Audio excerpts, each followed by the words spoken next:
좋은 아침입니다. 아침의 하나를 뉴스 종합 비타민 아침의 매일경제 김우미입니다. 꼭 필요한 뉴스만 콕콕 집어서 전해드리겠습니다. 시작해볼까요?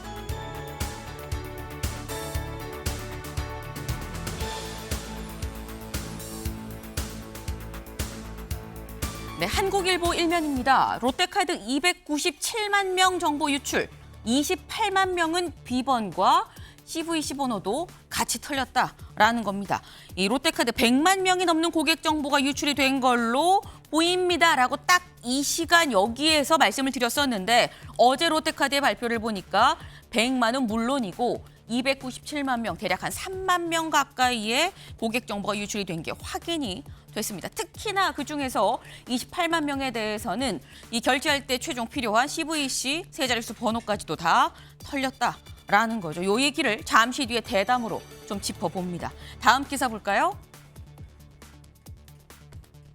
매일경제입니다. 재계 통큰 청년 채용 하반기 3만 명 선발한다라는 소식입니다. 이 딱 이틀 전에 이재명 대통령이 뭐라고 얘기를 했느냐? 기업들이 청년 일자리 창출에 좀 나서주세요라고 얘기를 했었는데 딱 요 이틀 만에 재계에서 통큰 청년 채용 방안을 내놨다라는 거죠. 이거 같이 볼까요? 삼성 5년 동안 6만 명을 뽑겠다라고 얘기를 했고요. 현대차와 SK도 올해 15,200명을 뽑겠다라고 얘기를 하고 있습니다. 더불어 다른 대기업들도 지금 현재 채용 계획을 일제히 발표하고 있다라는 거죠. 그럼 올 하반기만 따지면 몇 명이냐? 제목에 나온 것처럼 올 하반기만 따지면 3만 명 정도는 추가 청년 일자리가 창출이 될 것 같다라는 겁니다. 네, 일단 취업의 문이 조금은 좀 넓어진 게 아닌가라는 생각을 좀 해봅니다. 다음 기사 볼까요? 조선일보입니다. 미 관세 협상 요구 너무 엄격. 동의하면 나는 탄핵당할 것이라고 이재명 대통령이 얘기를 했습니다. 누구와 얘기를 했느냐? 지금 여기 보이시는 것처럼 타임지 표지죠. 이재명 대통령 이 미 시사주간지 타임지와 이 인터뷰를 한 내용입니다. 지금 보면 굉장히 멋진 약간 양복 광고 같기도 하고요. 지금 타임지의 이 겉 표지를 장식하고 있는 이재명 대통령인데 인터뷰를 한 날짜가 지난 3일이라는 거죠. 이재명 대통령이 한미 정상회담을 끝내고 돌아와서 일주일이 채 지나지 않았을 그 시점. 그때 얘기를 한 거다. 이렇게 미 관세 협상 요구 너무 엄격해서 만약에 내가 여기 동의했었더라면 나는 아마 탄핵당했을걸요 라고 얘기를 했다라는 후일담 겸 상당히 터프한 협상이었다라는 얘기가 될 수 있을 것 같습니다. 그리고 더불어서 이런 얘기도 같이 했어요. 여기 볼까요? 북한에 대해서도 얘기를 했습니다. 북한 핵 중단하면 보상. 그 뒤에 군축 비핵화. 중단, 군축, 비핵화가 되는 거죠. 네, 동결, 축소, 그리고 비핵화의 단계로 3단계로 지금 가는 걸 다시 한번 얘기를 한 겁니다. 그리고 중단하면 보상이 있을 거다라는 점도 분명하게 박았다라는 거죠. 그렇다고 한다면 이 얘기에 대해서 북한의 반응이 어떻게 나올지가 좀 궁금해집니다. 다음 기사 볼까요? 세계일보입니다. 네, 여기 같이 보겠습니다. 미 연준 0.25%포인트 금리 인하, 트럼프 2기 들어 처음이다. 네, 어제 미 연방준비제도 고용 둔화를 우려해서 기준금리 0.25%포인트를 내렸습니다. 빅컷이 있지 않겠느냐라는 게 있었습니다만 스몰컷이었다라는 거죠. 근데 스몰이든 빅이든 어쨌거나 내렸죠. 내린 만큼 한미 간 금리 차도 그만큼 줄었습니다.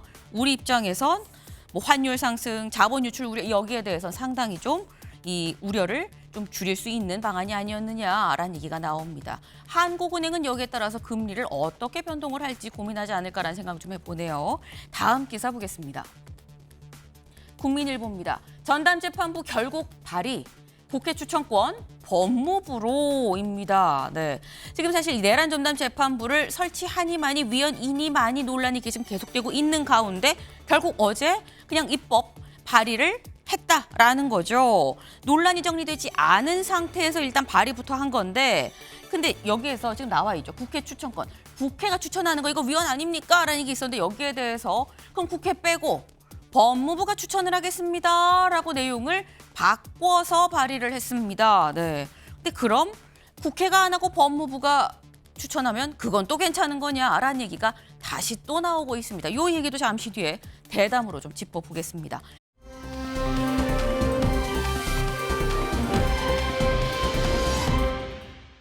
네, 하늘하늘 코스모스죠. 네. 여기가 대체 어디냐? 광주 북부 산동교의 친수공원입니다.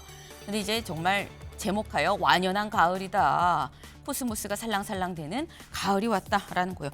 이 정말 아침 출근길 공기가 좀 달라졌다라는 거 요즘 좀 느끼시나요? 너무 뜨겁던 여름을 좀 지나오다 보니까 이제 좀 살 것 같네라는 생각이 듭니다만 자칫 이럴 때 방심하면 감기 걸리기가 쉽다라는 거 때문에 아침 저녁 지금 기온차가 상당히 나는 만큼 얇은 옷 하나 갖고 출근을 하시는 게 좋겠다라는 말씀을 좀 같이 드립니다. 아침의 매일경제 뉴스 종합 비타민 언제나처럼 TV로 크게 보시다가요. 궁금한 점 유튜브 댓글로 남겨주시면 같이 좀 얘기를 보겠습니다. 첫 번째 키워드 들어가 볼까요?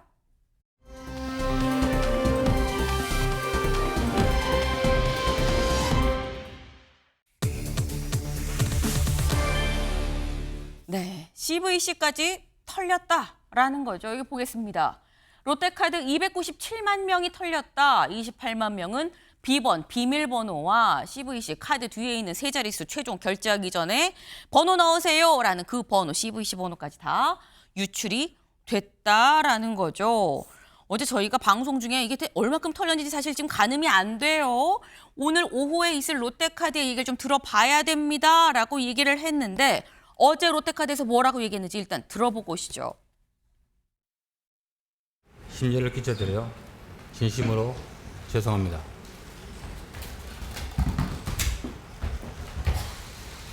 고객 정보가 유출된 총 회원 규모는 297만 명입니다. 전체 유출 고객 중 유출된 고객 정보로 카드 부정 사용으로 이어질 가능성이 있는 고객은 총 28만 명입니다. 유출 정보의 범위는 온라인 신규 등록 시 필요한 카드 번호, 유효기간, CVC 번호 등이 포함됩니다. 이번 침해 사고로 인해 발생한 피해에 대해서는 그 어떠한 손실도 고객에게 전가하지 않겠습니다. 저희 롯데카드가 책임지고 피해액 전액을 보상할 것입니다. 네, 어제 이 최종 유출이 얼마큼 됐고 피해에 대해서는 우리가 뭐 전액 보상을 하겠다라는 얘기까지도 하면서 지금 보시는 것처럼 90도로 숙여서 이 사과를 하는 모습까지도 같이 나왔습니다. 근데 여기 지금 저희 세 분이 지금 나와 계시는데 이 중에서 롯데카드 갖고 계신 분 있나요? 네. 네. 혹시 유출 됐습니까? 저도 그 어제 사이트에 가서 확인해봤는데 네. 다행히 제 카드는 유출이 되지는 않았다. 아, 다행입니다. 일단 유출이 안 된 이 한 300만 명에 속하지 않은 지금 그런 상황이신 건데 유출이 지금 297만 명, 거의 300만 가까이 된다고 얘기를 제가 말씀을 드렸죠. 유출 현황을 좀 잠깐 보고 얘기를 좀 해볼까요? 유출 현황. 네, 보겠습니다. 일단 여기부터 좀 볼게요. 가장 많은 222만 명은 카드 번호와 온라인 결제 정보가 유출이 됐습니다. 그리고 47만 명은 카드 번호, 온라인 결제 정보, 여기에 고객 정보, 여기서 고객 정보라고 하면 뭐 주민번호, 전화번호 이런 게 포함이 되는 거겠죠. 그렇다. 그리고 여기 위로 올라오면 이제 28만 명, 논란의 28만 명, 네, 28만 명에 대해서는 카드 번호 여기 4개 자리, 고객 정보, 주민번호, 전화번호 이런 거 하고 카드 비밀번호와 함께 유효기간도 같이 털렸고요. 그리고 CVC가 대체 뭐야? 뭔데 CVC야, PBC야, 뭐야? 할 수 있는데 CVC 바로 카드 뒷면에 보면 결제할 때 가장 마지막에 카드 뒷면에 CVC 번호 3자리를 입력해 주세요라고 나오죠. 그게 바로 이거죠. 요 뒤에 요 자리, 요걸 입력하면 이제 결제가 최종 완료가 되는 건데 요 번호까지도 완전히 털렸다라는 겁니다. 네. 근데 사실 이런 상황이라고 하면 이게 윤영걸 대표님, 네. 28만 명에 대해서는 지금 당장 해외에서 결제 문자가 띠링하고 와도 이상하지 않은 상황이거든요. 이거 카드 재발급만 받으면 되는 건가 싶습니다. 그러니까 계속 좀 콜센터하고 원활한 소통이 좀 돼야 되는데 네. 지금 콜센터도 계속 통화 중이라 안 된답니다. 그러니까 해외에서 얼마든지 결제가 지금 일어날 수 있는 거죠. 지금 롯데카드에서는 28명 CVC라든지 이런 뒤에 28만 공개된 명. 게 28만 명이 네. 불안하다고 그러는데 제가 보기에는 28만이 아니에요. 75만 명입니다. 47만 명이 더 있어요. 네. 카드 번호하고 온라인 결제 정보, 고객 정보, 주민등록 번호까지 공개된 게 47만이니까 네. 28만하고 47만을 더하면 75만 명이 지금 완전히 노출된 거예요. 롯데카드도 대책이 없습니다. 그러니까 금융업의 핵심은 소비자 금융 정보 보호거든요. 네. 근데 이게 처음 사태가 일어난 게 해커가 침입한 게 지난 8월 12일입니다. 네. 근데 한 달이 넘도록 지금 손을 못 대고 있어요. 피해자는 갈수록 늘어나고 처음에는 뭐 1몇 기가바이트라더니 지금은 엄청나게 지금 많이 200 이상 뭐 된다고 하잖아요. 노출된 게. 그럴 정도로 지금 손을 못 쓰고 있는데 제가 보기에는 MBK라는 사모펀드가 6년 전에 롯데그룹으로부터 인수했거든요. 지금 롯데쇼핑이 지분이 20%밖에 안 됩니다. 네. 그러니까 사모펀드들이 기업 사냥꾼들이 기업 가치를 늘려서 팔는 데만 이 중시했지 정말 금융업의 본질인 소비자 금융 정보 보호 이걸 안 한 거죠. 그래서 저는 제일 문제가 늑장 대응 한 달 넘도록 지금도 손을 못 쓰고 있다. 네. 또 하나는 한심한 대응이죠. 지금 뭐 소비자들 피해자들 연회비 면제해 주겠다. 피해 보상해 주겠다. 뭐 10개월 할부로 뭐 해주겠다. 이거는 누구 소비자, 화난 소비자를 놀리는 거 아닌가 이런 생각이 들어요. 또 대표가 어제 사과하면서 연말까지 사퇴를 할 수도 있는 걸 검토하겠다. 누구를 더 화를 나게 하나 이런 생각이 들어요. 저는 롯데카드에 대해서 정말 엄한 정부의 감독이 필요하다고 봅니다. 네. 지금 롯데카드가 좀 너무 안이하게 대응을 하고 있는 거 아니냐 사실상 이미 유출된 정보에 대해서 어떻게 방도가 있는 것도 아닌데 여기에 대해서 대처하는 것도 상당히 좀 미흡해 보인다. 안일하게 생각을 하는 것 같다라는 거예요. 그러면서 이런 말씀하셨죠. 대표가 사퇴를 하겠다도 아니고 사퇴하는 걸 또 검토를 해보겠다라고 얘기를 한다. 이게 말이 되냐라고 지금 윤 대표님이 말씀을 하셨는데 어제 롯데카드 임원진 다 일괄 90도로 숙여서 사과를 하긴 했습니다. 한국일보 기사 같이 볼까요? 고개 숙인 롯데카드 임원진 2차 피해 포함해서 전액 보상하겠습니다. 라고 하면서 고개 숙여서 사과를 했다라는 거죠. 그래서 2차 피해 전액 보상, 2차 피해가 있다 그러면 이거 다 전액 보상할게요 라고 얘기하면서 또 뭘 내놨느냐 보상안으로 같이 보시죠. 아까 살짝 얘기가 나왔습니다만 일단 부정사용 발생 시 피해액 전액 보상 그리고 정보가 유출된 고객에 대해서 연말까지 10개월 무이자 할부 재발급 최우선 대상자인 그 아까 말한 28만 명 CVC까지 다 공개된 사람들에 대해선 재발급할 때 차년도 연회비 면제 그리고 카드 사용 알림 서비스 연말까지 무료로 제공하겠다라고 했는데 이경민 변호사님 뭐 유출은 되지 않으셨습니다만 사실 됐으면 어쩔 뻔했어라는 사실 그런 상황인 거잖아요. 그렇죠. 보상된다고 보십니까?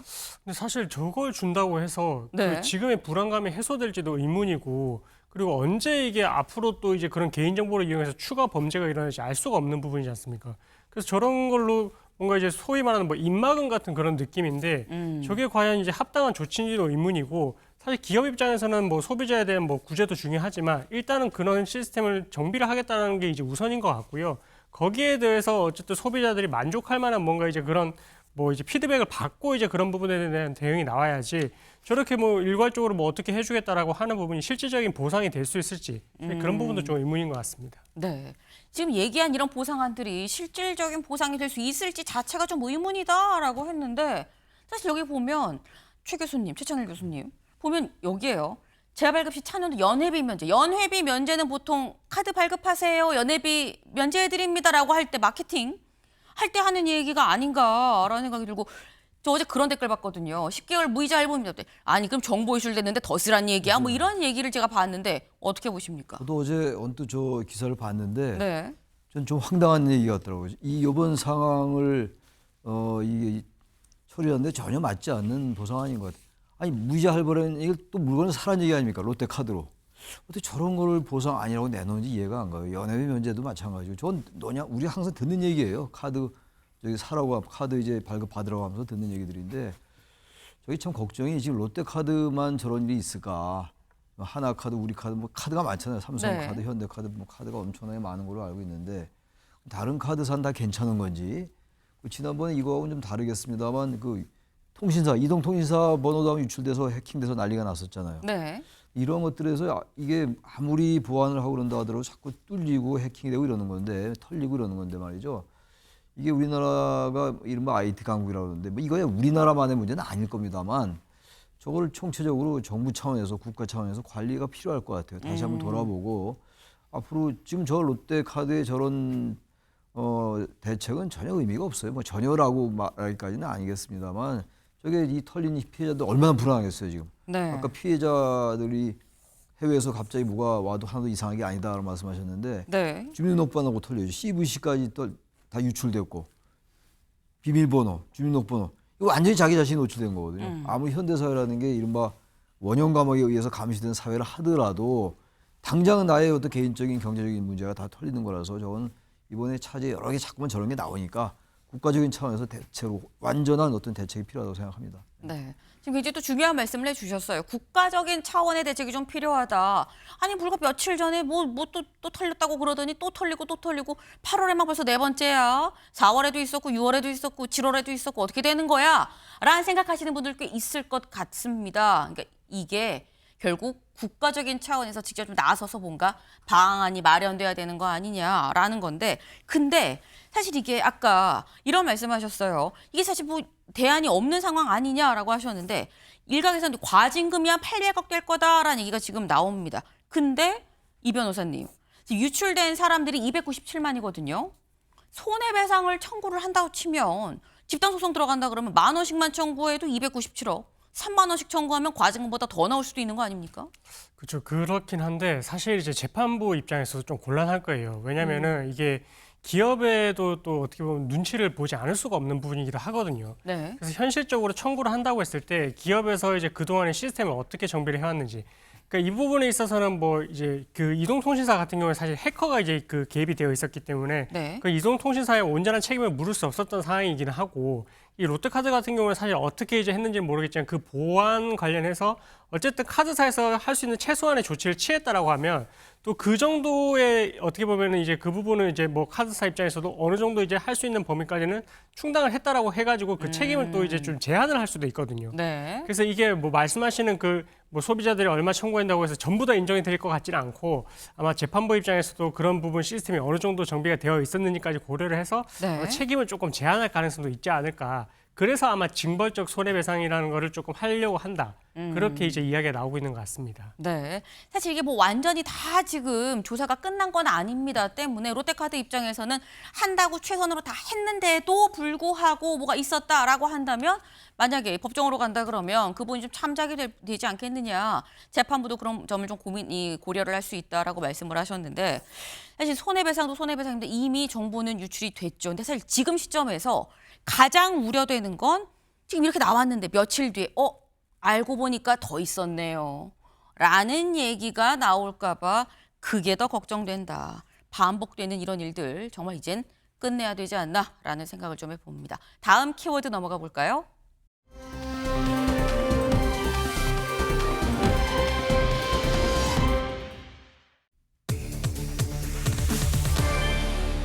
명부 확보입니다. 기사 같이 보시죠.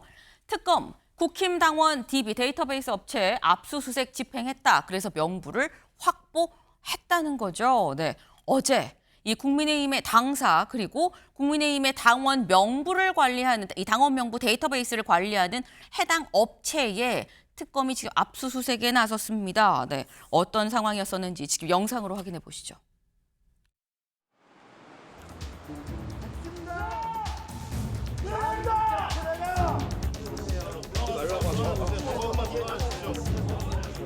자, 조금만 기다려주세요. 연락하는데 곧 도착하실 거예요.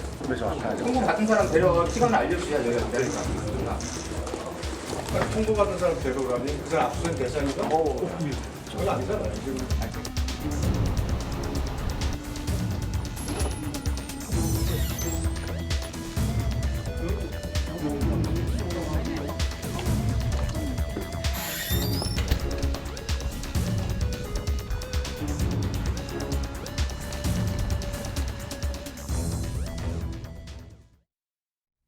네, 어제 오전부터 특검이 왔었습니다만 아까 들으셨죠? 유상봉 의원이 변호사 올 때까지 좀 기다리세요. 그러니까 언제까지 기다리라는 겁니까? 1시간 넘게 기다렸는데 뭐 이런 얘기 실랑이까지 있었다라는 거죠. 그래서 결국 이 사진 같이 볼까요?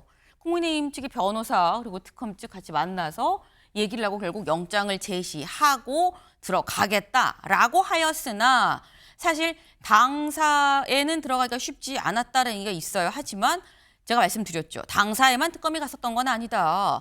이 국민의힘의 당원 명부 데이터베이스를 관리하는 업체 쪽에도 특검이 갔었다라는 거죠. 그래서 확보한 명단이 얼마나 되느냐 같이 볼까요? 저희 그래픽. 네, 압수수색 영장을 집행해서 최종 11만여 명의 명단을 추출을 했다, 확보를 했다라는 겁니다. 어떻게 했느냐? 통일교 교인 명부 한 120만 명 정도가 되고요. 그리고 국민의힘 당원 명부 한 500만 명 정도로 알려져 있죠. 500만 명 정도 되는 국민의힘 당원 명부를 같이 비교를 해서 동일 인물이구나라고 해서 뽑은 게 약 11만여 명쯤 됐더라라는 겁니다. 국민의힘 당원이 한 500만이라고 해도 그중에 책임 당원, 투표를 할 수 있는 책임 당원 한 74만 정도 된다고 하긴 하는데 어쨌거나 지금 관련해서 전체 500만에서 11만여 명이면 대략 한 전체 당원의 2.2%가 통일교인으로 일단 추정이 되고 있는 상태인 거죠.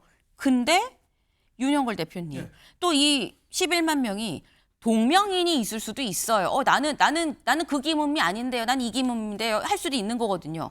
그럼 이제 2.2%보다 좀 낮으면 낮아질 수도 있는 건데 2.2%가 전당대회에서 뭔가를 또 좌지우지할 수 있는 포션인가라는 생각도 들긴 하고요. 뭐 2023년 그 국민의힘 전당대회 때 네. 권성동 의원이 대표 출마한 움직임이 있었거든요. 그때 뭐 통일교에서 저렇게 조직적인 입당을 하면서 지원해줬다. 뭐 이거를 지금 수사하는 거예요. 네. 그래서 지금 뭐 통일교 교인 명부 120만 명, 국민의힘 500만 명 당원이 그래서 11만 명 명단을 추출한 건데 실질적으로 그때 가입한 사람을 따지면 지금 2.2%라는데 아마 동명이인 빼고 2023년에 입당한 사람만 지금 문제가 되지 2022년, 21년, 24년, 25년 또 그때 김기현 대표가 출마해서 됐잖아요. 출마 안 했어요. 그러니까 2.2%가 실질적으로 따지고 보면은 1% 내외로 줄어들 가능성도 상당히 있다. 저는 그래서 법원에서 압수수색 영장을 받아서 집행한 거기 때문에 뭐 그거를 뭐 비난할 수는 없어요. 하지만은 국민들이 그 정당에 입당한 사람이 무슨 죄를 졌길래 저렇게 사생활이나 개인 정치 활동이 다 공개가 돼야 되죠. 너무 좀 많이 하는 거 아닌가 이런 생각이 좀 들어요. 그리고 또 별건 수사 아닙니까?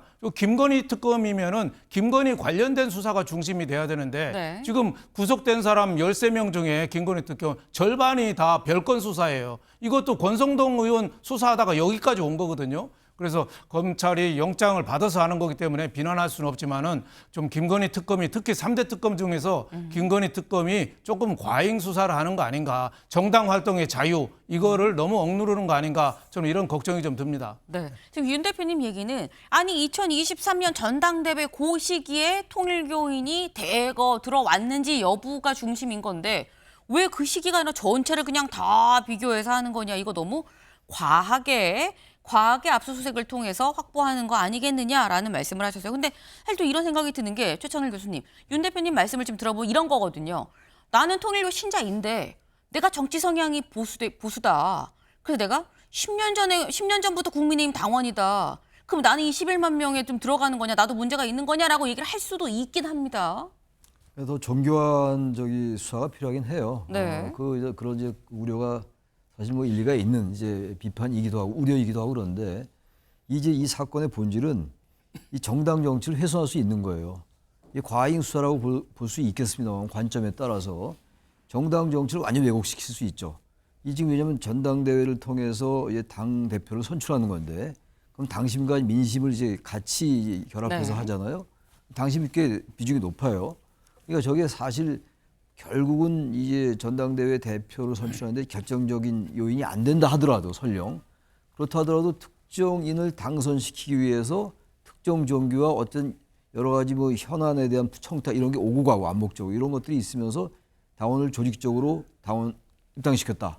이 자체가 정당 정치의 왜곡이에요. 이건 이게 사실이 맞다고 한다면. 맞다고 한다면 물론이죠. 네. 물론이죠. 근데 이게 이제 대한민국 정치도 그렇고 모든 정치가 현대 정치는 정당 정치입니다. 정당 정치가 왜곡된 모든 게 뒤틀리게 돼 있어요. 근데 저게 설령 숫자가 적고 1%로 줄어든다 하더라도 아까 그런 말씀에 근거해서 이 사안은 전 대단히 중요하게 보고 있어요. 이게 이제 뭐 별건 수하고 이런 식은 이제 이 수사적 관점에서 비판할 수 있다 하더라도요. 더 본질은 어떻게 정당이 이렇게 특정 종교와 결탁해서 이른바 요새 말하는 정교 유착 아니겠어요? 여러 가지 사건이 있는데 권선동 의원권도 그렇고 권 의원 구속됐습니다만 이게 특정 종교가 저렇게 하다못해 당원 입당까지 시켜가지고 하는 거 이게 더 중요한 본질이 아닌가라는 생각은 좀 듭니다. 네, 그러니까 지금 말씀은 수사가 좀 과하다라는 비판이 있을 수 있지만 이 수사의 본질로 들어가면 정당 민주주의, 정당 정치의 근간을 흔드는 만약에 이게 맞다고 하는 이 혐의가 맞다고 하면 굉장히 중대한 사안이기 때문에 일단 이렇게 수사를 하는 게 맞다. 정교유착이라는 게 요즘 세상에 말이 되느냐 뭐 이런 말씀을 지금 하신 거예요. 사안의 중대성 때문에 좀 수사하는 면이 과도한 면이 있어도 어느 정도 납득할 수 있는 부분이 있다라고 말씀을 하신 건데 관련해서 어제 국민의힘에서는 의원들이 전부 다 당사 그리고 이 데이터베이스를 관리하는 업체 쪽으로 다 가서 굉장히 세게 항의를 했었죠. 하지만 그럼에도 불구하고 어제 오후 5시 35분부터 밤 10시 5분까지 한 4시간 반에 걸쳐서 압수수색이 이루어졌고 명분은 확보가 지금 된 상황입니다. 특검에 관련해서 아마 오늘 오전 중에 장동혁 국민의힘 대표가 관련해서 이거 입장을 발표할 예정이다라고 지금 현재 알려져 있어요. 때문에 혹시 저희 방송 중에 입장이 나온다고 하면 바로 라이브로 연결해서 좀 보여드릴 수 있도록 해보겠습니다. 근데 지금 장 대표가 대체 말을 한다고 그래도 윤영걸 대표님 뭘 얘기할 것이냐. 사실 이미 내일 모레 대구에서 장애 집회할 거예요는 이미 얘기를 했거든요. 오늘 무슨 입장을 얘기를 할까요? 뭐 검찰 특검에 대한 규탄 아닐까요? 규탄 뭐 정치 정도. 검찰, 네. 뭐 민주당이 임명한 특검 아니겠습니까? 김건희 특검이. 그러니까 국민의힘 야당을 저렇게 압수수색 들어와서 이번에 3차례거든요. 그래서 정당 명부를 통째로 들고 간다. 물론 뭐 얼마 가져갔는지는 모르겠어요. DB 관리업체를 통해서 가져갔다는데 그 어떻게 보면 속살을 다 보여준 거잖아요. 아마 만일 통일교 신자가 저 SK텔레콤 가입했고 롯데카드 갖고 있고 국민의힘 당원했으면 지금 완전히 멘붕될 것 같아요. 모든 걸 다 털렸잖아요.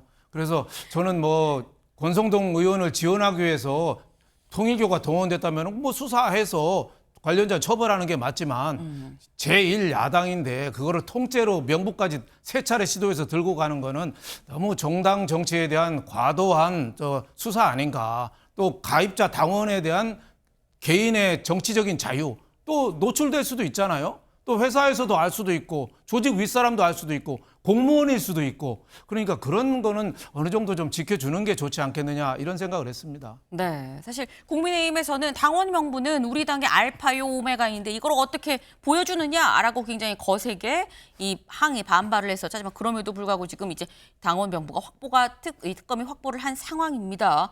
여기에 대해서 잠시 뒤에 장동혁 대표가 뭐라고 얘기할지도 좀 주시해서 볼 필요가 있겠다라는 생각이 좀 듭니다. 근데 지금 이런 특검의 수사는 지금 현재 통일교와 국민의힘 간에 어떤 관계가, 어떤 얘기가 지금 오갔는지, 돈이 오갔는지, 어떤 무슨 이 거래가 오갔는지, 그리고 이 사이에 권성동 의원을 매개로 해서 어떻게 이게 오갔는지 여부를 알아보기 위해서 지금 수사를 하고 있는 거죠. 관련해서 지금 이거는 국민의힘 쪽을 알아본 겁니다만 통일교 쪽 한학자 총재 그제 사실 검찰에서 불러서 소환 조사를 했습니다. 그리고 세계일보 같이 좀 볼까요? 특검 청탁 의혹 통일교 총재 구속영장을 어제 오전 중에 바로 청구를 했습니다. 네.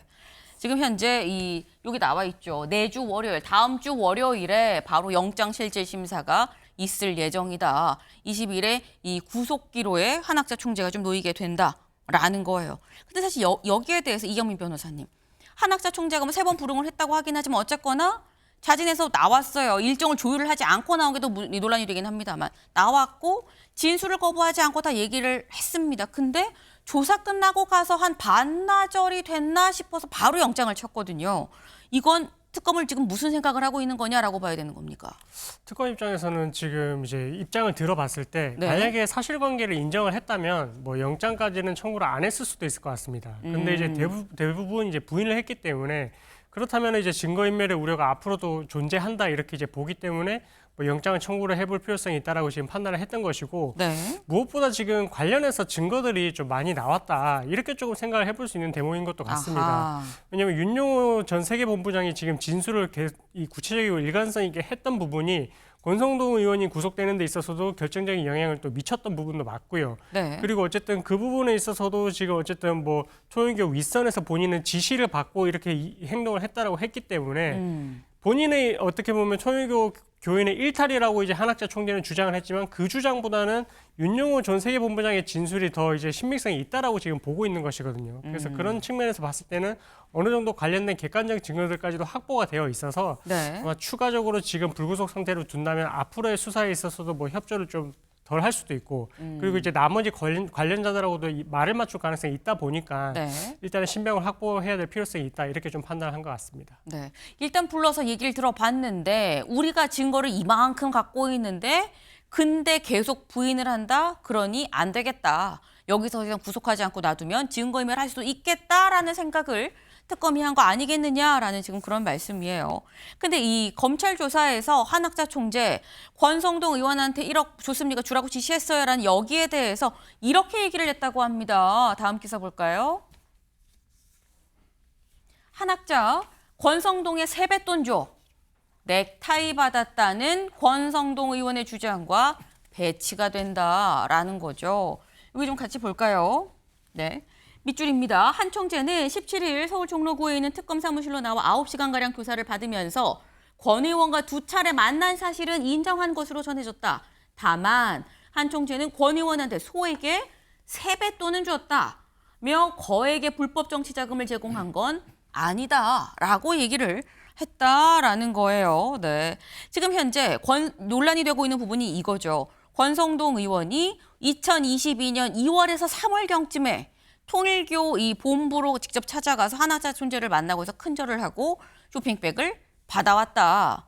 쇼핑백에 뭐가 들었느냐라고 했을 때 권성동 의원은 검찰 조사에서 그거 통일교에서 만든 넥타이예요. 약간 기념품 같은 그냥 그런 거 그 넥타이 받아온 겁니다. 라고 얘기를 했는데 지금 한학자 총재는 그때 구정 끝나고 얼마 안 돼서 내가 세뱃돈 준 겁니다. 근데 그게 정치 자금이라고 할 만큼 크진 않았어요. 라고 얘기를 하고 있다는 거죠. 근데 그렇다고 하면 이게 최청일 교수님, 두 사람이 얘기가 좀 달라요. 넥타이도 받고 세뱃돈도 받은 거냐, 넥타이만 받은 거냐, 세뱃돈만 받은 거냐, 뭐죠? 거짓말이죠, 제가 볼 때. 무슨 세뱃돈입니까? 2020년도 2월, 3월? 그게 구정이 그때 설이 정확히 몇 월 며칠인지 모르겠는데. 제가 한번 찾아봤어요. 네. 봤더니 구정 연휴가 1월 31일부터 2월 2일까지더라고요. 그러니까 저기 세뱃돈을 뭐 나중에 줄 수도 있겠죠. 그건 모르겠습니다만. 무슨 정치인이 가서 세뱃돈을 받습니까? 통일교 그 총재에게 그 말이 돼요? 그리고 저기 지금 무슨 또 넥타이 받았다고 그러는데 무슨 갑자기 또 넥타이예요. 그래서 구속을 시켜야 되는 거지. 말을 맞췄으면 큰일 날 뻔하지 않았어요? 한쪽 거짓말인 게 드러나는 거라고 저는 생각해요. 무슨 넥타이며 세뱃돈 맞지가 않잖아요. 2022년이면 뭐 얼마 되지도 않았어요. 그렇게 기억이 없는 분들도 아니고 말이죠. 그러니까 저 부분이 이제 권 의원이 구속되고도 앞으로 뭐 수사를 또 해 나가고 또 재판도 받고 그러겠습니다만 한학자 총재 모르겠어요. 구속이 될지 않을지 모르겠는데 22일 날 영장 심사한다는 거 아닙니까? 네. 근데 저런 식으로 지금 아까 2023년도 당원 명부 얘기는 끝났습니다만 그거 있죠. 2022년도 이거는 이제 권 의원에게 부탁해서 뭐 여러 가지 현안을 청탁한다는 거 아닙니까? 그 김건희 여사에게는 김건희 씨에게는 또 뭐 그라프 목걸이인가 뭐 이런 거 줬다는 거 아니에요? 샤넬백. 이게 아주 전방위적으로 한 거예요. 그 세력에게 말하자면 권성동 의원, 김건희 여사 등등에게 말이죠. 그리고 당대표 선거에도 개입한 걸로 보이고 당원 명부 그래서 압수수색 영장에서 확보하고 이러는 거잖아요. 그러니까 이런 걸 볼 때 여기 약간의 미세한 디테일의 측면에서 이게 수사가 너무 과잉된 거 아니야라는 그 우려가 있을 수 있어요. 아까 말씀 나눴습니다만 근데 그게 역시 중요한 게 아니라 저렇게 전방위적으로 종교가 정치에 영향을 끼쳐서 자기들의 뭔가 이권을 하려 했던 거 이게 이 사건의 본질이다. 더욱더 아주 더 구속시킬 필요가 있다고 생각합니다. 바로 저기에서 더 드러난다고 봐요, 저는. 네, 지금 두 사람의 말이 엇갈리는 거 당연히 거짓말했다는 방증 아니겠느냐. 거짓말이 아니면 두 사람 말이 왜 다르냐. 라고 말씀을 하셨는데 근데 여기서 드는 의문이 이경민 변호사님. 지금 한학자 총재는 세뱃돈 줬다라고 얘기를 해요. 근데 이 말이 맞다고 하면 근데 세뱃돈은 괜찮나라는 생각이 드는 게 권성동 의원이 세배를 해서 5만 원을 주진 않았을 거 아니에요. 5만 원은 괜찮은지도 잘 모르겠긴 합니다만 세뱃돈은 괜찮은 겁니까? 그러니까 이제 뭔가를 이제 어쨌든 절을 했다라는 말이 나오니까 뭐라도 이제 거기에 대한 대가로서 이제 뭐 줬다 이런 취지인데 이제 그거를 이제 축소시키니까 연초고 예, 그래서 뭐 세뱃돈으로 이제 포장을 하지 않았을까 뭐 이렇게 좀 조심스럽게 추측이 되는데 어쨌든 이제 뭔가 받았다라는 부분에 대한 진술이 나왔으면 네. 그 부분에 대해서는 이제 줬다라고 하는 사람 입장에서도 안 줬다라고 하기에도 또 좀 애매해지는 상황이거든요. 그러면 이제 진술을 어쨌든 뭔가를 줬다라는 부분을 맞출 수밖에 없다 보니까 그래서 조금 이제 저렇게 이제 된 것 같고 저렇게 이제 핵심적인 부분에 있어서 서로 진술이 엇갈리게 되면 그러면은 이제 나머지 다른 사람들의 진술.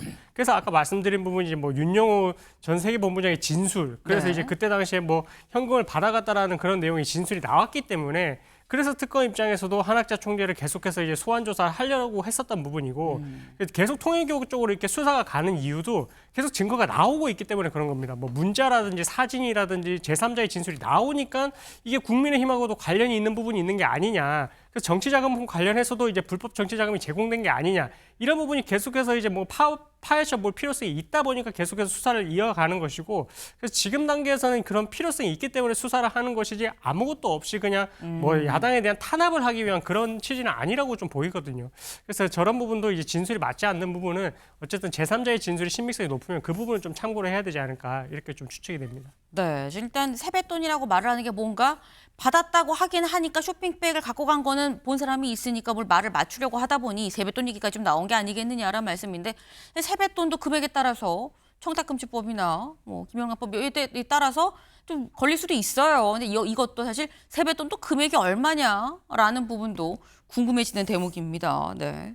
근데 관련해서 권성동 의원한테 이 1억 원을 통일교에서 줬다라고 지금 특검은 보고 있죠. 근데 관련해서 좀 더 구체적인 진술이 나왔습니다. 뭐냐? 한겨레 기사 같이 보시죠.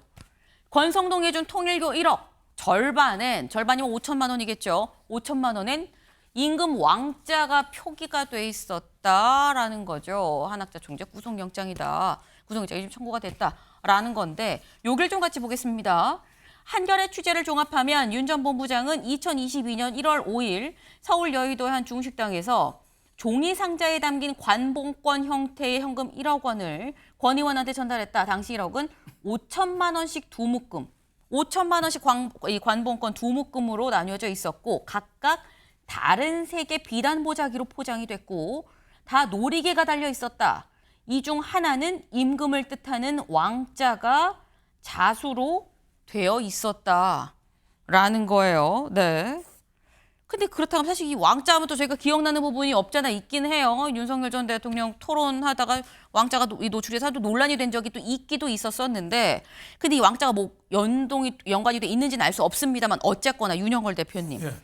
1억인데 두 개로 나눠서 보자기에 싸서 줬고 두 보자기 중에 하나만 왕자가 자수로 적혀 있었다라고 하면 이거 윤 대통령, 그러니까 당시에 윤 후보한테 주라고 한 건가라는 생각이 드는 거거든요. 뭐 그런 의심이 합리적인 의심이 가죠. 네. 윤석열 전 대통령이 대통령 후보 TV 토론에서 손바닥에 임금 왕자를 썼거든요. 그러니까 그때 모습도 있고 제가 보기에는 그 5천만 원짜리 관봉권 두 덩어리를 나눴잖아요. 네. 하나는 자수 보자기에 싸서 임금 왕자를 썼거든요. 그래서 반은 권성동 의원 당신 갖고 반은 그 자금에 써라. 네. 대통령 위해서 써라. 뭐 그런 뜻이 아니었을까 그냥 의심은 좀 해봅니다만은 거기에 대한 뭐 증거는 없죠. 앞으로 거기에 대해서 수사가 더 진행돼야 되는 거 아니냐. 저렇게 좀 구체적인 정황이 나오는 거는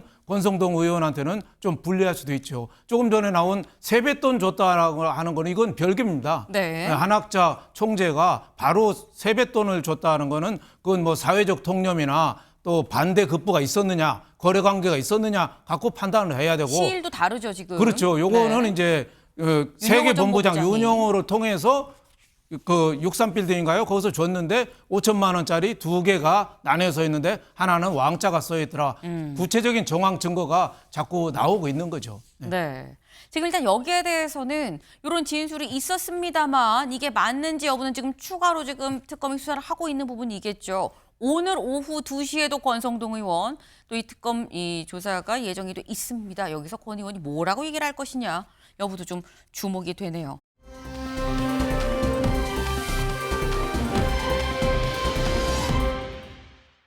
다음으로 좀 넘어가 보죠. 사람의 주목해보는 시간, 아침엔 핏불입니다. 먼저 첫 번째, 이제는 다들 알지, 김상민 전 검사라고 하실 것 같아요. 김상민 전 검사가 왜 나왔는지 기사 같이 볼까요? 네, 이겁니다. 구속 김상민, 그림 구매 때 언급 여사님 취향에 발목이 잡혔다. 김상민 전 검사 구속영장이 청구가 되고 그리고 영장이 발부가 돼서 구속이 됐습니다. 그런데 구속이 되고 난 다음에 김상민 전 검사가 뭐라고 했느냐. 일단 구속을 시켜놓고 그 뒤에 진실을 규명한다는 거 이거 무리한 수사 아닙니까? 정치적 수사, 정치적 검찰 아닙니까? 라고 얘기를 했었었는데 사실 구속된 사유가 여사님 취향 요 부분 때문에 됐었다라는 거. 여기 좀 볼까요? 김 전 검사가 구속된 배경에는 그림 구매 당시 언급했던 여사님 취향 발언이 결정타로 작용한 것으로 전해졌다. 특검은 수사 중 김 전 검사가 그림 구매 당시 여사님 취향 높으신 분, 비밀 유지 등을 언급했다는 구체적 물증을 확보했다고 한다라는 거예요. 이경민 변호사님. 이게 이런 얘기를 한 진술이 아니고요. 구체적인 물증이라고 얘기를 하면 이건 뭘까요? 뭐 구체적 물증이라고 해서 좀 뭐 사실 추측을 할 수밖에 없는데 네. 뭐 메시지라든지 대화 문자 내용, 메시지. 예, 그런 것들을 통해 가지고 그림을 뭔가 이제 중간에서 구매를 할 수 있는 그런 다리 역할을 하는 사람, 그 사람에게 이런 이제 이야기를 하면서 아마 이제 그런 내용이 뭐 여사님 취향, 뭐 이렇게 이제 뭐 비밀 유지, 뭐 이런 이야기를 했기 때문에 이것이 아마 김건희 여사랑 관련해서 이제 충분히 이제 좀 그렇게 읽힐 수 있는 대목이 아니냐, 뭐 이렇게 되는 부분이고, 그리고 어쨌든 이 변명을 그 본인이 이제 어쨌든 구매를 했다는 부분에 대해서 이제 입장을 밝힐 때도 어쨌든 김건희 여사의 오빠가 뭐 이제 구매를 해달라고 이제 했다 보니까 네. 그래서 뭐 그 아예 뭐 연관이 없는 것도 아니고 어쨌든 김건희 여사와 관련해서 이제 이야기인데 거기서 이제 여사의 취향과 관련된 이야기를 했다라고 하면 당연히 그 그림이 전달되는 주체는 이제 누구였을까, 뭐 이렇게 이제 좀 퍼즐을 맞춰서 가지 않았을까 이렇게 생각이 됩니다. 네, 그러니까 지금 말씀은 이런 거죠.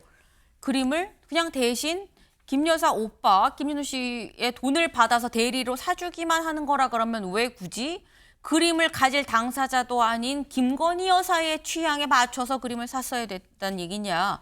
거기에 지금 특검은 이 주시해서 보고 있다라는 겁니다. 김상민 전 검사 좀 구속되고 이제 아직 조사를 받지 않은 상태죠. 조사를 받으면서 이런 부분에 대한 질문들이 쏟아지지 않겠나라는 생각을 좀 해보네요.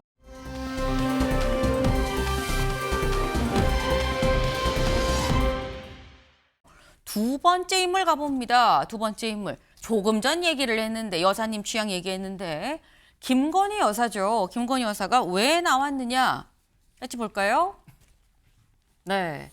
그제 이제 17일이었었죠. 오후에 서울 동작구의 한 병원에서 김건희 여사가 구속 후 처음으로 모습을 드러냈습니다. 저희 MBN이 요 포착된 요 모습을 단독으로 지금 저희가 이 확보를 했는데 지금 여기 보이시나요?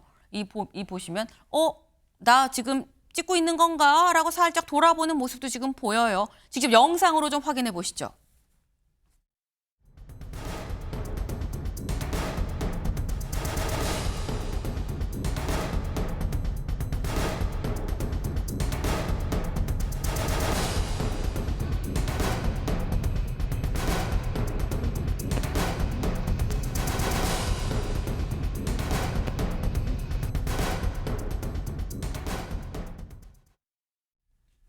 네, 지금 김건희 여사 휠체어에 앉아서 이 다른 사람의 이 밀어주는 이 보좌를 받으면서 그리고 가는 그런 모습인 거죠. 상당히 좀 여위인 모습으로 지금 보이긴 하는데 여기 보겠습니다. 지금 쓱 지나가서 보셨을지 모르겠어요. 일단 손은 요 담요 아래에 이렇게 놓고 있었죠. 추측컨대 아마도 구치소에서 나오면서 수갑을 착용한 게 아니겠느냐라는 이건 추정입니다. 추정. 그리고 또 눈길을 끌었던 게 바로 여기죠. 이 발목 부분에 전자발찌가 포착이 됐다라는 겁니다. 대체 병원에 왜 온 거냐라는 거에 대해서 김 여사 측에선 극심한 저혈압 때문에 구치소 관내에 있는 이 병원에서 좀 외래 진료를 받았습니다라고 지금 얘기를 했는데, 근데 사실 이게 윤영걸 대표님, 김건희 여사 다음 주 수요일인가요? 24일에 첫 재판이 예정돼 있거든요. 이렇게 진료받고 휠체어 타고 다닐 정도면 첫 재판 나올 수 있을까라는 생각이 들긴 합니다. 뭐 본인은 계속 좀 아무래도 보석이나 이런 걸 기대하는 거 아닌가. 뭐 재판정에는 성실히 출석하겠다고 하잖아요. 네. 그러니까 계속 좀 몸이 약한 거를 계속 좀 강조하기 위한 거 아닌가 이런 생각이 들어요. 저기 전자발찌까지 차고 수갑도 찬 상태에서 위에 담요를 덮었거든요. 정말 모양이 안 좋아요. 그리고 또 김건희 여사가 또 고개를 숙이는 것도 아니고 좌우를 계속 좀 둘러보고 있어요. 누구 안 왔나 이렇게 보는 거죠. 저게 얼만큼 국민들한테 호소력이 있을지. 그리고 또 저혈압으로 병원에 갔거든요. 네. 저혈압 환자한테는 의사가 해줄 게 별로 없습니다. 아마 알약 한 알 정도 줄 거예요. 뭐 할 게 없어요, 저혈압. 저혈압 갖고 어떻게 위험한 상태는 잘 안 가거든요. 그래서 뭐 명분 축적이나 이럴 건 있지만은 제가 보기에는 재판에 성실히 응할 준비를 하는 게 떳떳하게 밝힐 건 밝히고 속죄할 건 속죄하고 국민한테 사과할 거 하고 해야지 저렇게 법망을 피하는 모습. 우리나라 유명 인사들이 법정 가기 전에 대부분 휠체어 타고 뭐 닌겔 꽂고 뭐 눈에 안대 차고 곧 돌아가실 것 같다가 나오기만 하면 야구 구경 가고 뭐 난리잖아요. 그래서 국민들이 이제 더 이상 저런 데 안 넘어갑니다. 그래서 김건희 여사도 좀 솔직하게 대응하는 게 좋겠다 이런 생각이 듭니다. 네. 사실 이제 저희 방송 보시다가 왜 이 영상을 저희 화면을 보신 저혈압 환자분들은 뭐야 얼마나 힘든데 병원 안 가면 얼마나 힘들다고 생각하실 수 있어요. 그러니까 윤영걸 대표님의 또 개인 생각도 같이 가미가 됐다라는 말씀을 좀 드립니다. 근데 기억하시나요? 사실 김건희 여사 전에 윤석열 전 대통령도 병원에서 진료받는 모습이 그때도 저희 MBN이 단독으로 좀 이 영상을 전해드렸었죠. 그 모습 잠깐 보고 오시죠.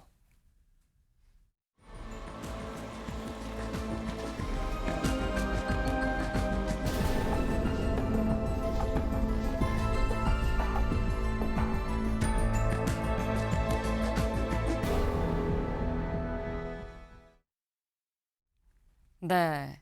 지금 이 윤석열 전 대통령은 아무래도 서울구치소이기 때문에 이 관내에 있는 병원이 서로 다르죠. 그런데 일단 이 윤석열 전 대통령도 병원에서 진료를 받는 모습이 포착이 저희 MBN 단독으로도 포착이 됐었었는데, 근데 여기서 드는 생각이 이런 거예요. 최창일 교수님. 윤석열 전 대통령은 요즘에 재판에도 안 나오고요. 그리고 뭐 따로 특검 조사를 받으러 가는 것도 아니고요. 지금 건강 괜찮나? 지금 구치소에서 뭐 하지? 라는 생각이 들어요. 근데 좀 휠체어 타는 모습 좀 지금 안 봤으면 좋겠어요. 좀 안 나왔으면 좋겠어요. 한두 번도 아니고 윤 대표님 잘 말씀하신 것처럼 윤 전 대통령이 어디가 아픈지 모르겠어요. 어디가 뭐 이상이 있으니까 갔겠죠. 근데 그것도 믿을 수 없어요. 지금 제가 볼 때 뭐 저기 뭐 황제 접견이 뭐 이런 말도 나오는 거 아니에요? 그리고 저렇게 휠체어 탈 정도로 못 걷나? 그 생각이 들어요. 휠체어라는 게 나이 드신 분이 연로하신 분, 환자분들도 물론 타지만 연로한 분들이 좀 이제 걷기가 힘들 때 하는 게 휠체어 아니에요? 어떻게 구치소만 가면 저렇게 휠체어들 타고 나타나니 모르겠어요, 병원에. 그러니까 자꾸 진짜 아픈 경우도 있겠습니다만 정말 병원에 도움이 필요하고 진단서가 필요할 때도 있겠습니다만 너무 많아요. 과거처럼 게 너무 익숙한 장면들이기 때문에 우리 국민들께서 볼 때 저게 정말 진짜로 몸이 어디가 아파서 저럴까. 저게 말하자면 하나의 그 재판 전략일 수도 있고 또 여러 가지 보석이라든지 석방 이런 걸 갖다가 의식하는 것 같기도 해서 대단히 씁쓸하다. 그리고 지금 계속 우리가 말씀을 나누고 있습니다만 윤석열 전 대통령 부부에서 이런 모든 문제가 나온 거 아니겠어요? 여타의 사람들도 지금 엄청나게 피해도 보고 있는 건데 뭐 그들 피의자들한테 동정심에 간다는 측면의 말씀은 전혀 아니고 근데 저렇게 휠체어 타고 나타나고 참 저게 우리 국민들이 어떻게 보실까 그 말씀으로 가름하겠습니다. 예. 네. 이렇게 휠체어 타고 나타난 모습을 국민들이 어떻게 보시겠느냐라는 말로 가름하겠다라고 말씀을 하셨어요.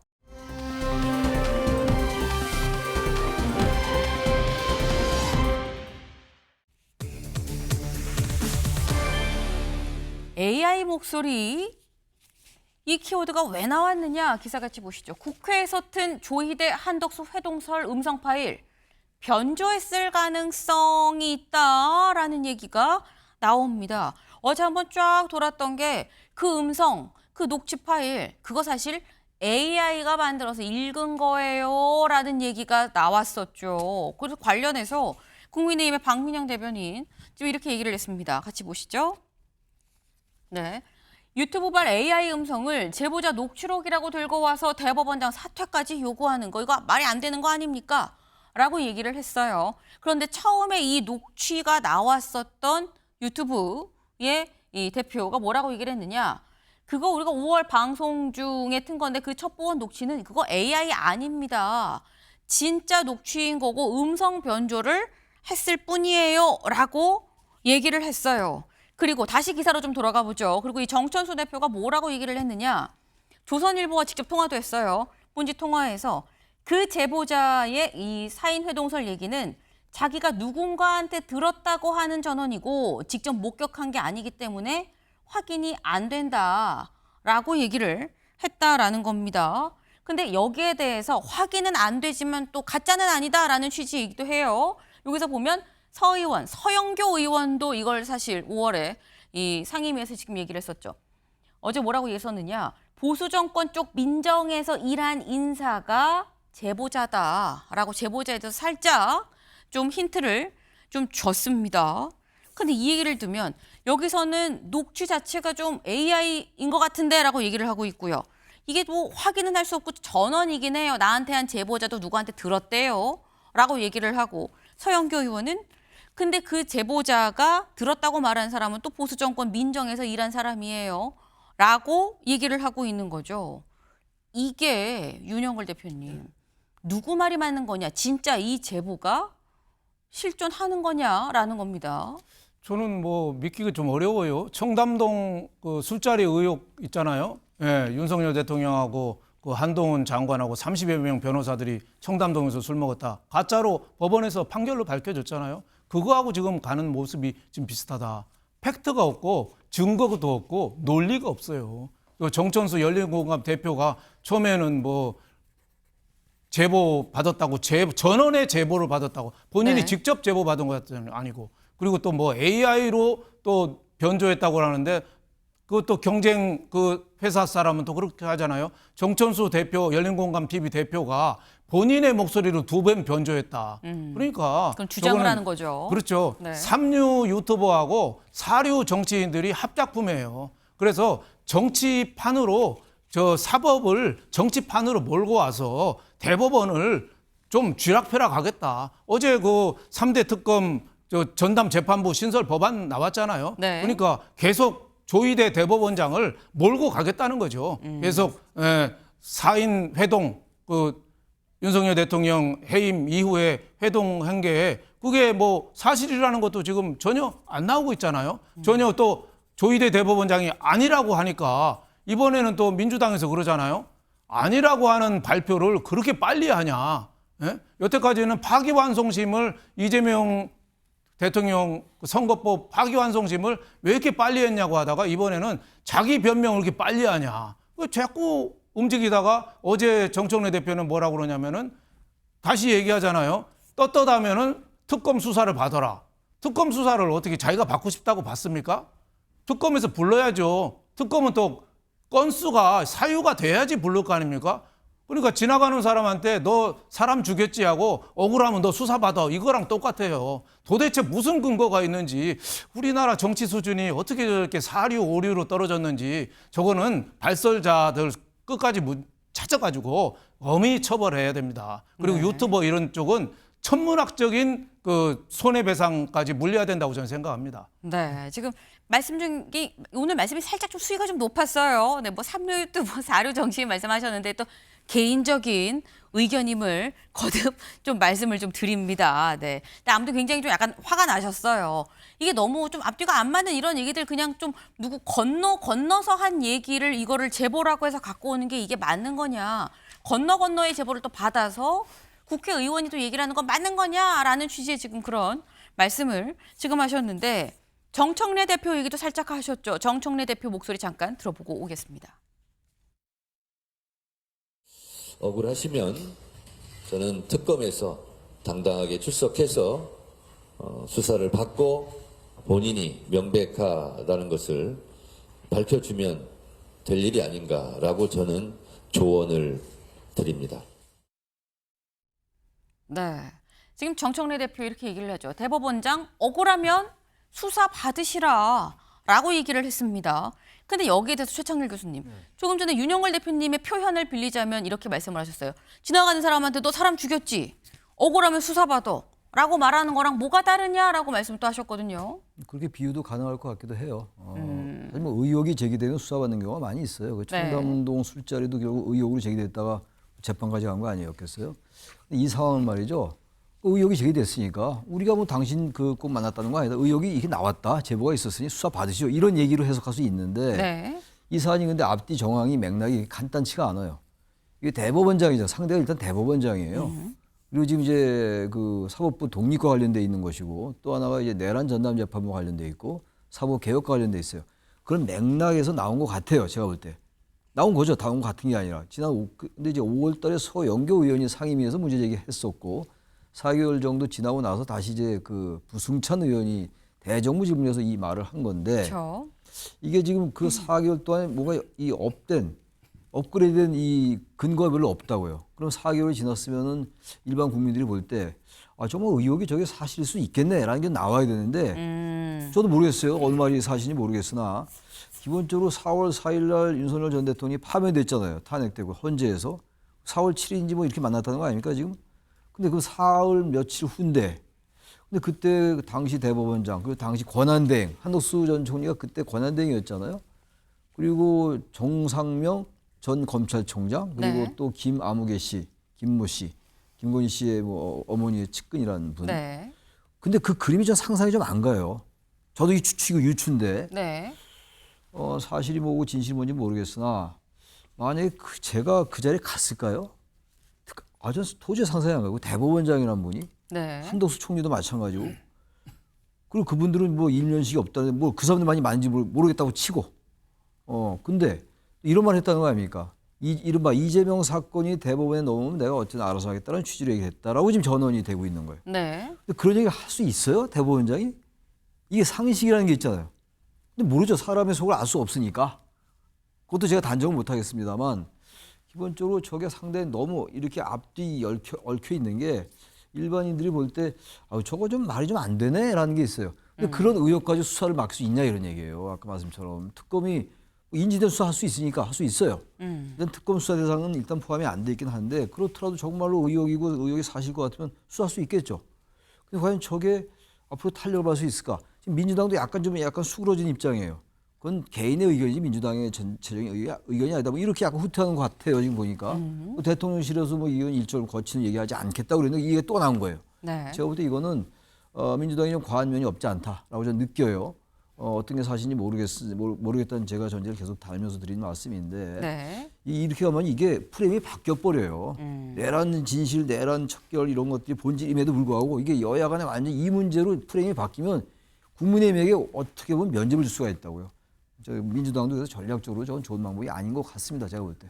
네, 지금 이런 말씀하셨죠. 좀 며칠이 좀 지났으면 근거가 좀 업데이트가 좀 될 필요가 있는데 며칠이 지났는데 근거가 좀 추가적으로 나오는 게 없다. 자칫 오히려 국민의힘에 면죄부를 주는 상황이 될까 걱정이 된다라고 했는데 그래서 기자들이 물어봤습니다. 민주당에 추가적인 제보 있어요라고 물었거든요. 직접 들어보시죠.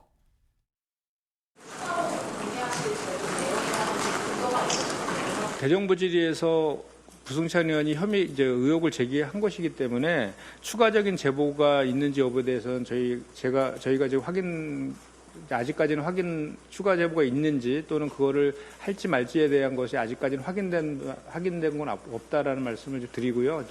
그러니까 그 있는지 없는지 포함해서 그 다음에 탄핵과 관련해서도 지금 뭐 당 안에서 이거를 공식적으로 논의되거나 그런 단계는 아직 아닙니다. 네, 지금 아직 추가적인 근거가 있는지 없는지 그리고 그 있는지 없는지 부분을 좀 확인을 좀 해보는 중이다. 근데 아직까지는 확인된 건 없다라고 김현정 대변인 얘기를 했습니다. 한겨레 기사예요. 여당 조희대 특검 수사를 한덕수 회동 증거는 제시 안 하고 있다라는 얘기를 하고 있습니다. 근데 여기에서 아까 최천일 교수님이 이런 표현을 쓰셨죠. 이게 국민의힘에도 면죄부를 주게 되는 거 아니야라는 건데 이게 무슨 얘기냐면 사실 윤영걸 대표님. 네. 이게 또 완전 약간 뭐 전혀 근거가 없는 상황인데 그냥 의혹 정도로만 던진 거라고 하면 민주당이 역풍을 받을 수도 있어요. 그렇죠. 민주당의 역풍을 받을 수 있죠. 계속 지금 특검 전국에서 머지않아 지금 특검에서 발표하는 게 신문에 다 나거든요. 네. 예, 그러니까 국민들이 화가 날 수밖에 없죠. 근데 조금 있으면은 특검 전국에서 재판 전국으로 갑니다. 재판 전국에 가면은 피고인 얘기도 많이 나와요. 그러니까 오히려 역풍이 더 불 수도 있는 거죠. 특검 끝나면은 무슨 바람이 불 수가 있는지 장담을 못 하는 거죠. 그러니까 민주당의 역풍이 예상이 되는데도 저렇게 하는 게 재판부에 대한 불안감, 서울중앙지검 형사 25부장 지기현 판사 재판장, 지난번에 윤석열 대통령 구속 취소하기도 하고 지금 내란 우두머리 재판하는데 네. 연말까지 심리를 끝내겠다고 하는데 민주당이 불안한 거죠. 자칫해서 거기에서 가벼운 형이 나오거나 특검에서 나온 게 많이 무죄가 된다 이러면은 오히려 이제 화살이 민주당으로 갈 겁니다. 민주당이 저 특검 임명하다니 저렇게까지 됐네. 이러니까 민주당의 불안감 그런 게 저렇게 무리한 수를 저는 몰고 간다. 저는 이렇게 보고 있습니다. 네. 민주당이 좀 무리한 수다라고 말씀하셨는데 민주당 어제 법안도 발의를 했습니다. 같이 볼까요? 중앙일보. 네. 아까 저희 일면에서도 사실 소개를 좀 해드렸었죠. 의원 소지 내란 재판부 결국 발의, 여당 법무부 추천을 넣어서 더 논란이다라고 했는데 그럼 이 민주당에서 이 어제 발의했다고 얘기한 이 법안 내용이 뭐냐 좀 같이 보겠습니다. 네, 바로 이거죠. 일단 재판부를 구성을 하는데 전담 재판부를 구성하는데 법무부가 1명 그리고 판사회의랑 대한위원회에서 각각 4명씩 해서 총 21명을 추천할 수 있다. 그리고 재판 기간도 6개월, 3개월, 3개월로 이 지금 적용을 딱 633 원칙을 적용을 했어요. 그리고 유죄가 만약에 확정이 된다고 하면 사면, 감형, 복권 이거는 아예 금지. 이 대상에서 제외를 한다. 그리고 판사 3명의 의견을 다 표시하도록 해라. 그리고 재판 과정을 녹음, 녹화 이거는 원칙적으로 그러니까 원칙적으로 그러니까 안 하려면은 그걸 결정을 해야 되는 거지. 아무 얘기가 없으면 다 허용하는 거다라는 건데 근데 여기에서 이런 얘기가 나와요. 이경민 변호사님. 사실 이게 법무부 1명이 아니라 국회였었거든요.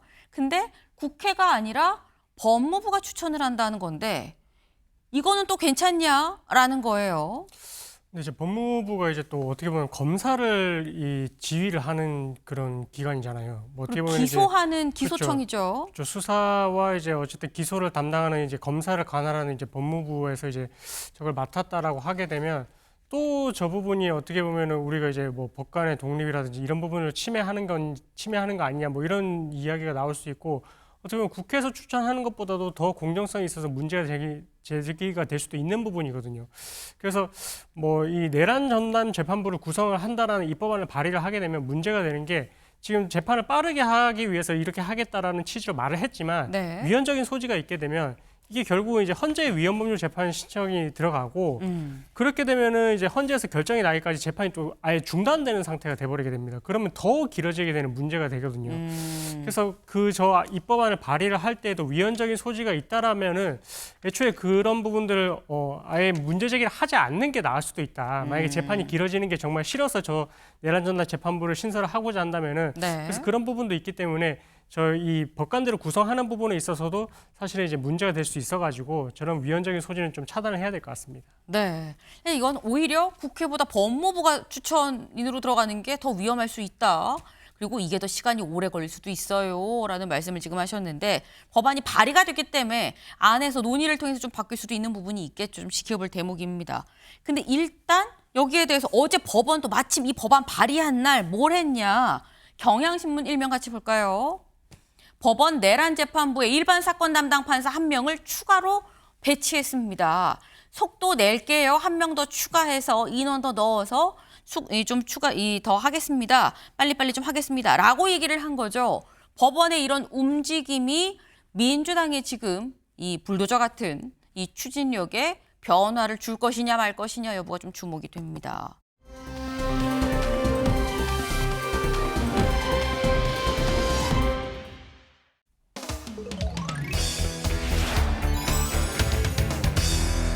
네, 간식 절도했다. 아유, 각박하게 왜 그래? 라는 얘기가 맞붙고 있다라는 거죠. 여기 보겠습니다.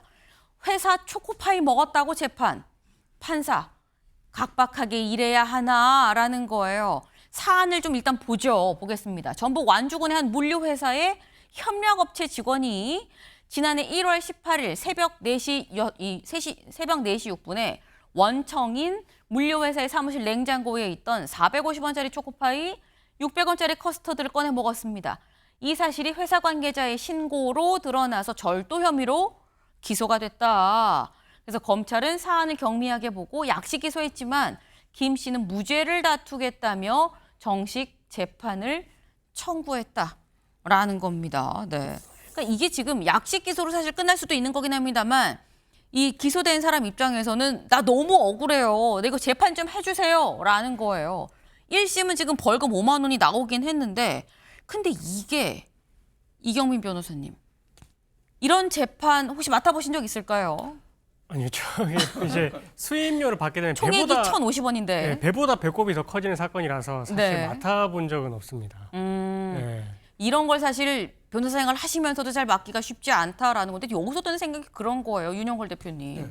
아니 지금 말씀처럼 변호사 수임료가 더 드는데 회사는 왜 굳이 이 원청 회사는 굳이 왜 절도로 신고를 했느냐라는 거죠. 그러니까 사회 통념상 초코파이하고 커스터드 하나 가져간 건 얼마든지 좀 이해해 줄 만한데 뭔가 좀 그 회사, 물류회사랑 협력회사랑 다른 좀 앙금이 좀 있었던 것 같아요. 또 사무실 공간을 따로 쓰는데 네. 그 사무실에 들어가서 문을 열고 들어가서 새벽에 꺼내 먹었다. 그리고 미안하다 소리도 안 하고 끝까지 그거 갖고 뭐 그러냐. 큰 소리 치니까 회사에서 화가 나가지고 배보다 배꼽이 크지만은 못 먹어도 고 해본 거 아닌가 이런 생각이 들어요. 이때 우리가 중요한 게 옛날에 우리 설이 많이 했잖아요. 동네에 과일도 따먹고 뭐 주말 농장 옆에 밭에 고추도 따먹고 했는데 네. 사실 절도는 절도죠. 네. 그래서 거기에 대해서 현실과 법하고 분명히 분리해서 우리가 조심할 필요는 있다. 소확행이라고 그러잖아요. 네. 소소하고 확실한 행복. 근데 그거를 바꿔서 소확 횡령할 때 횡으로 바꿔야 됩니다. 소소하고 확실한 횡령. 네. 다 걸립니다. 예를 들면은 회사 탕비실에 있는 커피라든가 이런 거 집에 가져가거나 네. 복사지 집에 가서 쓰거나 볼펜을 집에 가져가거나 사실은 다 절도는 절도거든요. 그래서 우리가 공과 사를 막 좀 섞어서 하기 때문에 뭐 그런 거 갖고 그러냐. 초코파이 이름도 초코파이 정인데 네. 정 없이 무슨 함도 아니고 저러냐 하는데 법은 아무리 작은 거라도 남의 거 가져가면 위법은 위법이죠. 네. 소확행은 안 된다. 소소하고 확실한 횡령 이건 좀 문제가 있다. 절도는 절도다라고 말씀하셨는데 최창일 교수님도 어떻게 보십니까? 저는 저 지도지 법 만능주의예요. 법이 왜 존재하는 겁니까? 인간을 위해서 존재하는 게 법이에요. 법 자체가 목적이 아닌 거죠. 근데 아무리 글쎄 저 이제 회사 측과 저 사람 간에 어떤 뭐 관계가 있는지 모르겠어요. 약간 뭐 보복성이고 아주 괘씸해서 한 것 같긴 해요. 만약에 그렇다면 저렇게 했겠어요. 다 뭐 1,000원짜리 가지고. 근데 어쨌든 그렇다 하더라도 저걸 어떤 우리가 정치와 법을 많이 따지잖아요. 정치의 사법화, 사법의 정치 얘기하는데 그래서 사법에 휘둘린다 이런 얘기 많이 하는데 일반인들도 거기 점점 이렇게 비슷해 길들여지는 게 아닌지 저런 것도 아무리 좀 사이가 안 좋다 하더라도 저걸 가지고 재판을 걸고 말이죠. 또 다시 또 약식기소 그걸로 끝나지. 다 감정 싸움이 하면서. 그야말로 무엇이 중요한디 예? 그 생각이 납니다. 예. 네. 굵은 한마디를 툭 던지셨어요. 무엇이 중요한디. 예. 법 위에 사람 있냐, 법 위에 사람 있고 뭐 이런 말씀 지금 하신 걸로 지금 이해가 되는데 본질은 두 분 다 공통적으로 하신 게 절도가 본질은 아닌 것 같다. 뭔가 다른 좀 감정 상하는 뭔가가 있었던 거 아니겠느냐라는 말씀을 하는데 전체 가액이 1,050원이라고 하죠. 얘기로 좀 잘 끝나면 참 좋겠다라는 생각을 좀 해봅니다. 저희가 준비한 소식 오늘 여기까지입니다. 오늘도 좋은 하루 보내세요.